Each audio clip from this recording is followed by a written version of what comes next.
গণহত্যার মামলায় ফাঁসির রায়ের পর এবার দুর্নীতির দায়ে ২১ বছরের কারাদণ্ড দিয়েছে সাবেক প্রধানমন্ত্রী শেখ হাসিনাকে। রাজুকের প্লট দুর্নীতির ৩ মামলায় বৃহস্পতিবার তাকে এ দণ্ড দেয় আদালত। এছাড়া তার মেয়ে সায়মা ওয়াজেদ পুতুল ও ছেলে সজীব ওয়াজেদ জয়কে ৫ বছর করে কারাদণ্ড দেওয়া হয়।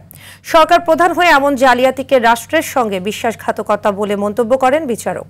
এই রায়ের মাধ্যমে এমন দুর্নীতি ভবিষ্যতে বন্ধ হবে বলে প্রত্যাশা দুদকের আইনজীবীদের। রাকিব হাসানের রিপোর্টে দেখুন বিস্তারিত।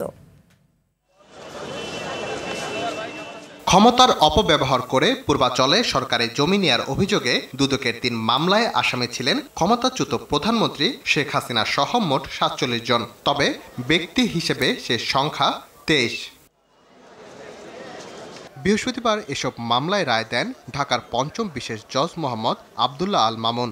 ৭ বছর করে ২১ বছরের সাজা হয়েছে এবং ১ লাখ টাকা করে জরিমানা করে ৩ লাখ টাকা জরিমানা হয়েছে এবং অনাদায়ী ৬ মাস কারাদণ্ড, সেটা ১৮ মাস হয়েছে।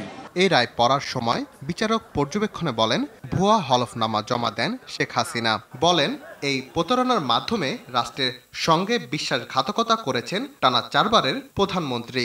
তিনি অন্যায়ভাবে দরখাস্ত না করে সমস্ত রুল রেগুলেশন এগুলো ভায়োলেশন করে তিনি ক্ষমতার অপব্যবহার করে এখানে প্রতারণার মাধ্যমে যে পলিটি নিয়েছেন, এটা খুবই অন্যায়। শেখ হাসিনার এই জালিয়াতির বিষয়ে তৎকালীন গণপূর্ত প্রতিমন্ত্রী ও রাজুকের চেয়ারম্যান অবগত ছিলেন বলে উল্লেখ করা হয় রায়ে।